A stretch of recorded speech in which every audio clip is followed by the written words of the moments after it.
Hello my friends, we are going to start a video on final account adjustment. देखिए हम आपसे जो बात करने जा रहे हैं वो हमारे बात का मेन पॉइंट जो है वो जैसा कि आप जानते हैं फाइनल अकाउंट एडजस्टमेंट। देखिए इसमें हमने आपसे सबसे पहले कहा हमारे सामने एक एडजस्टमेंट जो आया है वो हम बात आज करने वाले हैं provision for bad debts and provision for discount on debt. पहला मेरा क्वेश्चन ये आया आपका कि सर ये बताइए ये प्रोविजन होता क्या है। बेटा हमने ये कहा कि अगर आप कोई भी बिजनेस करेंगे तो ऐसा पॉसिबल नहीं है कि बिजनेस में नुकसान ना हो। तो बिजनेस में होने वाले नुकसान के लिए जो हम पैसा बचाते हैं उसको हम बोलते हैं प्रोविजन फॉर बैड डेट्स। जैसे हमने कहा प्रोविजन फॉर बैड डेट्स मतलब बैड डेट से होने वाले नुकसान से बचने के लिए, या मैंने कहा provision for discount on debtor, इसका मतलब डिस्काउंट से होने वाले नुकसान से बचने के लिए हम ये बनाते हैं भैया। फिर हमने कहा अब जब डेटर की बात हुई तो हमने कहा कि डेटर्स हमारे तीन तरीके के होते हैं, पहला गुड, दूसरा डाउटफुल और तीसरा बैड। हमने कहा बेटा गुड का मतलब है बेटा कि सबसे अच्छे वाले डेटर, डाउटफुल का मतलब है 50-50 और बैड का मतलब है कि इनमें अब कोई चांस नहीं है इंप्रूव होने के लिए। Is it clear? तो बेटा हमने कहा बैड तो ऑलरेडी बैड है ही है, ये ऑलरेडी लॉस है ही। इसका मतलब है कि हम बैड डेट्स के लिए कोई भी प्रोविजन नहीं बनाएंगे क्योंकि ये ऑलरेडी कंफर्म लॉस है जो कि 100% के बराबर है। तो फिर इसका मतलब ये हुआ कि जो हम प्रोविजन फॉर बैड डेट्स बनाएंगे वो आइदर गुड के लिए बनाएंगे और डाउटफुल के लिए बनाएंगे। तो इसका मतलब है जब जो प्रोविजन बनाया जाता है आइदर वो गुड डेट्स पर बनाया जाता है और वो डाउटफुल डेट्स पर बनाया जाता है। एक बात ध्यान देने की बेटा, जब प्रोविजन फॉर बैड डेट्स बनाइएगा तो ये बात आप ध्यान रखिएगा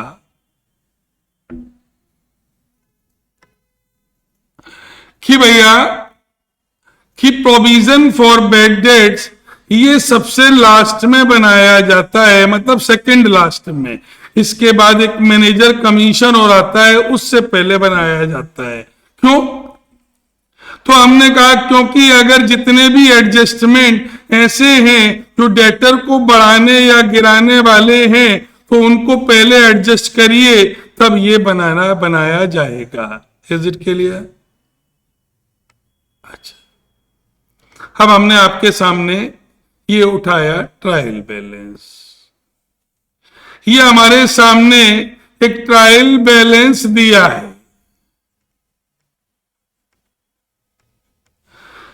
ट्रायल बैलेंस के आइटम को हम लोग कैसे कैसे फीड करेंगे जो कि बैड डेट से रिलेटेड है। जैसे हमने कहा आपके ट्रायल में अगर डेटर दिया है तो आप ये बात जानते हैं डेटर बैलेंस शीट की एसेट में जाएगा। आपके ट्रायल में कोई बैड डेट्स दिया है तो आप ये जानते हैं ये पीएल के डेबिट में जाएगा। अगर आपके ट्रायल में कोई प्रोविजन फॉर बैड डेट्स दिया है तो आप ये जानते हैं ये भी प्रॉफिट एंड लॉस के क्रेडिट साइड में जाएगा। RBD 4,000। भैया अगर आपके पास कोई बैड डेट्स की रिकवरी हो गई है तो भैया ये पीएल के क्रेडिट साइड में दिखाया जाएगा। Is it clear?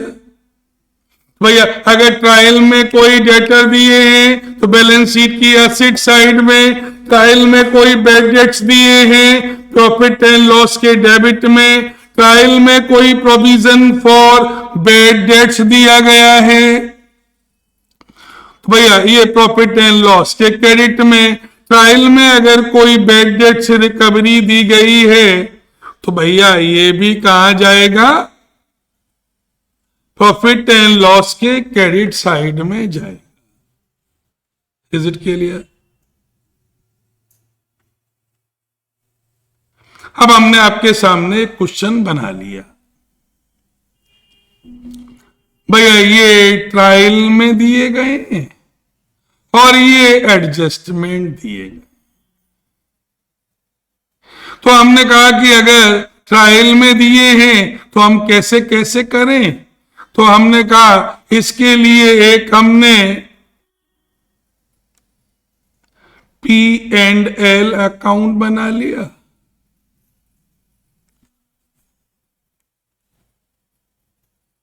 और एक हमने बैलेंस शीट बना ली।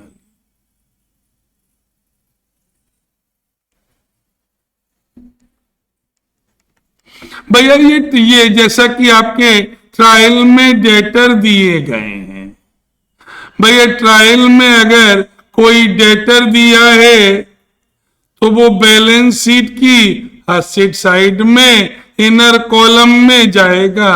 तो हमने यहां लिख दिया 80,000। भैया अगर कोई ट्रायल में बिल दिया गया है,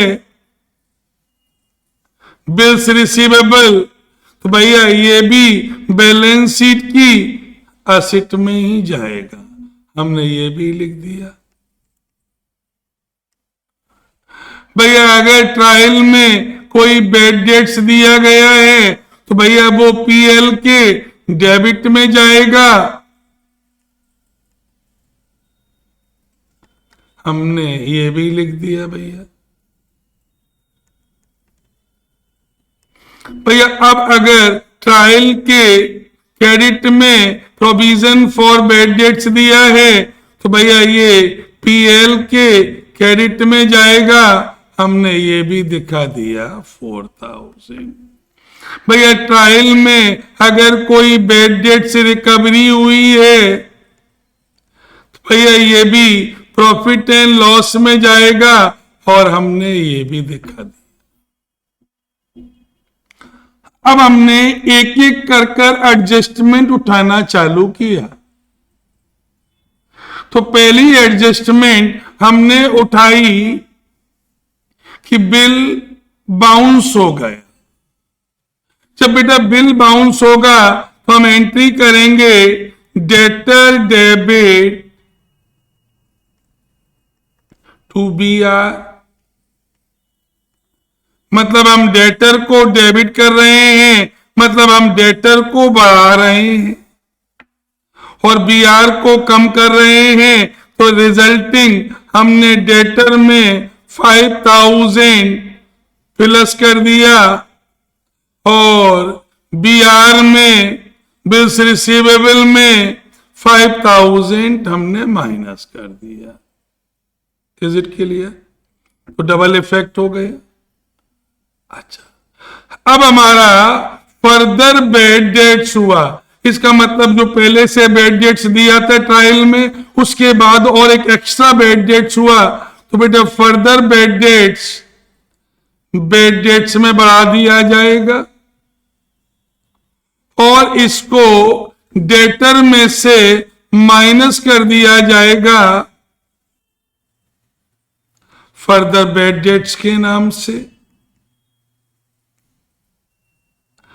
अब ये देखिए हमारा ये बैड डेट्स, हमारा जो डेटर है ये गुड एंड डाउटफुल 80,000 के बचे। Is it clear?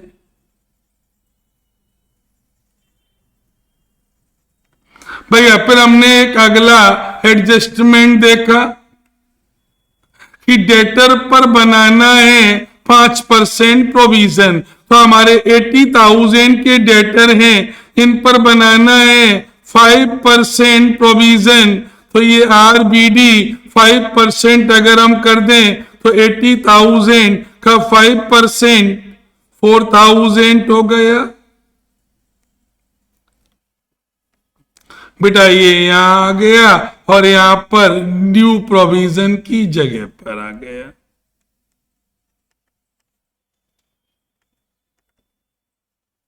तो बेटा देखिए अब बैड डेट्स भी ट्रायल में हो गया, फर्दर बैड डेट्स भी PL में हो गया, सॉरी ट्रायल नहीं PL में, बैड डेट्स भी प्रॉफिट एंड लॉस में हो गया, फर्दर बैड डेट्स भी प्रॉफिट एंड लॉस में हो गया, और न्यू प्रोविजन जो एडजस्टमेंट से बनाया है वो भी प्रॉफिट एंड लॉस में हो गया। अब चाहे तो हम जो पुराना प्रोविजन है उसको क्रेडिट में दिखा दें या हम इसमें से माइनस कर दें RBD, reserve for bad dates 4,000।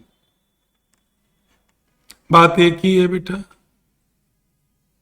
अच्छा बेटा अब हम अगर ये ना करना चाहें और लेजर बनाना चाहें तो हम ऐसा भी कर सकते थे। ये हमने RBD एक लेजर बना लिया, रिजर्व फॉर बैड डेट्स। बेटा हमारे पास ओपनिंग बैलेंस ये दिया गया था पहले से 4,000 का है भैया, फिर हमारा बैड डेट्स 5,000 का है, फिर हमारा फर्दर बैड डेट्स 5,000 का है, फिर हमारा न्यू प्रोविजन 4,000 का है। दोनों का डिफरेंस करेंगे, ये डिफरेंस क्या आएगा? प्रॉफिट एंड लॉस, जो इसके बराबर ही आया जो इसमें आ रहा है 10,000। Is it clear? बेटा अब हमने ये डेटर में से माइनस किया तो ये न्यू प्रोविजन माइनस करने के बाद हमारे पास ये बच रहा है 76,000। अब डेटर पर हमें 2% प्रोविजन बनाना है, बेटा ये भी एडजस्टमेंट है, प्रोविजन फॉर डिस्काउंट। फिर अगर हम इसका 2% करें तो ये 76,000 का 2% 1520 होगा। ये भी प्रॉफिट एंड लॉस के डेबिट में आएगा और डेटर में से माइनस कर देंगे प्रोविजन फॉर डिस्काउंट 1520। बेटा बस इतना करके जो अमाउंट आए उसको बाहर लिख देना। और एक बात ध्यान रखना, इसके ज्यादा तुम्हारे लिए कुछ नहीं है। Is it clear? इतना किसी क्वेश्चन को करते समय देखो बेटा एक बात याद रखना है, अकाउंट्स पढ़ रहे हो, अकाउंट्स को पढ़ते समय पेन, कैलकुलेटर, कॉपी और कान में लीड अगर ये एक साथ चलेंगी तो भगवान कसम तुम सीख ही जाओगे। अब हमने कहा provision for discount on creditor. बेटा क्रेडिटर से हमें डिस्काउंट मिलेगी। भैया क्रेडिटर से हमें डिस्काउंट मिलेगी तो हमारा फायदा होगा। ये प्रॉफिट एंड लॉस के क्रेडिट साइड में आएगा प्रोविजन फॉर डिस्काउंट, और उतना ही अमाउंट बैलेंस शीट में लायबिलिटी साइड में क्रेडिटर से माइनस कर दिया जाएगा provision for discount. Is it clear?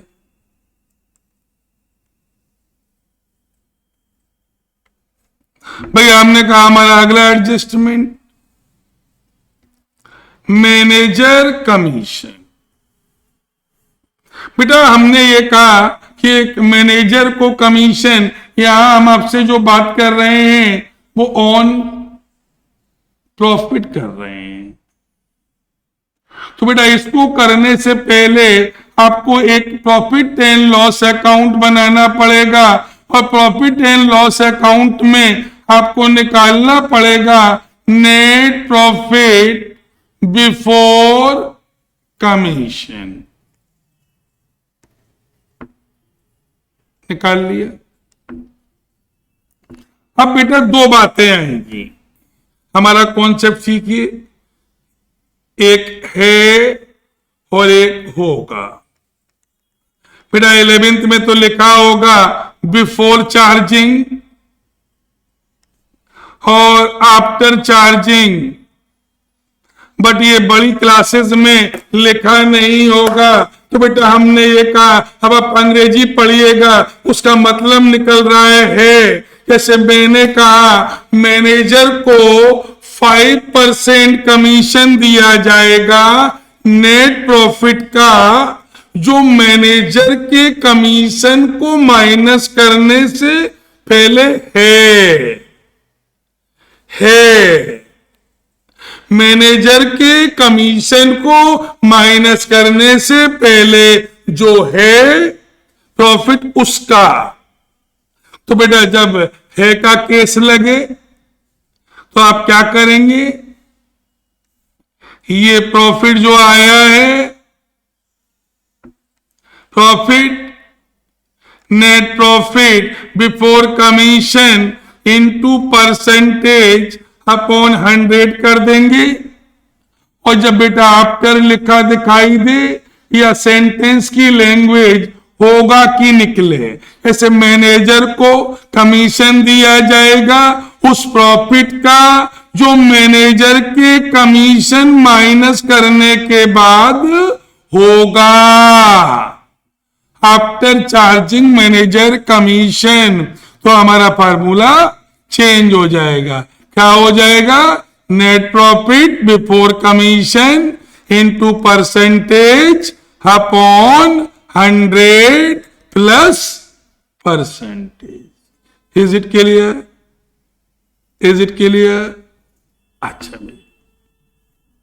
भैया, तो अब हमने, ये तो मैथमेटिक्स थी कि भैया बिफोर लगे तो परसेंटेज अपॉन 100 कर देना और आफ्टर लगे तो परसेंटेज अपॉन 100 प्लस परसेंटेज करना। बेटा अब ये आएगा कहां?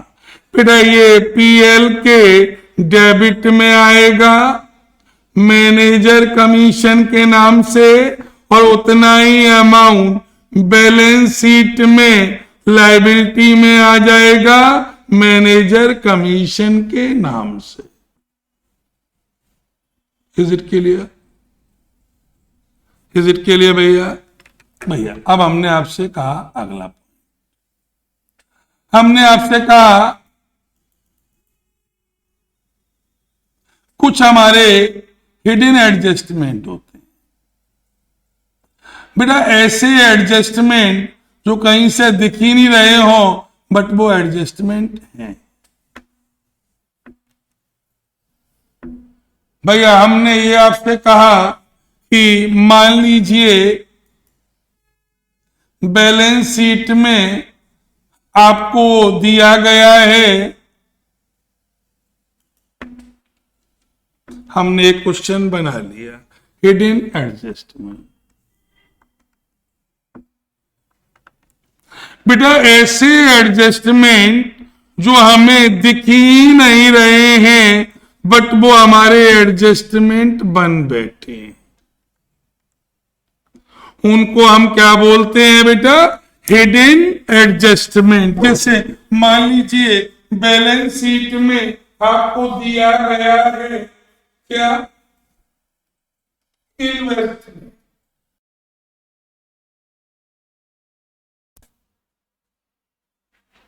क्या कहा भैया हमने कि भैया बैलेंस शीट में आपको दिया गया है ये इन्वेस्टमेंट, ये दिया गया है 9% इन्वेस्टमेंट, ये ट्रायल में दिया 10,000 रुपए भैया। तो अब इस पर फिर हमको ट्रायल में दिया है इंटरेस्ट रिसीव्ड 450। तो बेटा अब देखिएगा, आपको आपने 10,000 रुपए इन्वेस्ट किए हैं तो आपको इंटरेस्ट कितना मिलना चाहिए था? 9% से 900, लेकिन आपको इंटरेस्ट कितना मिला है? इंटरेस्ट मिला है केवल 450, मिलना चाहिए था 900, मिला है 450। तो कितना इंटरेस्ट अभी भी आपको मिलना बाकी है? ये 450 एक्रूड इंटरेस्ट हो गया, मतलब एक्रूड इनकम हो गई कि नहीं हो गई भैया।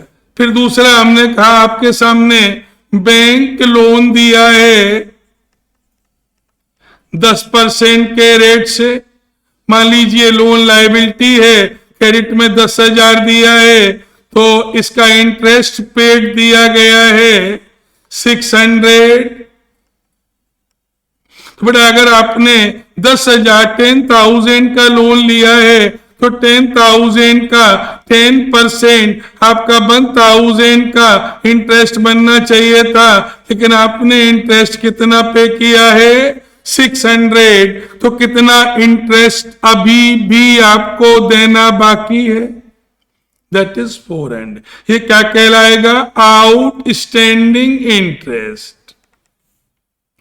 बेटा अब आपको यहां दिया गया है सैलरी 1100 और लिखा है ब्रैकेट में 11 मंथ्स।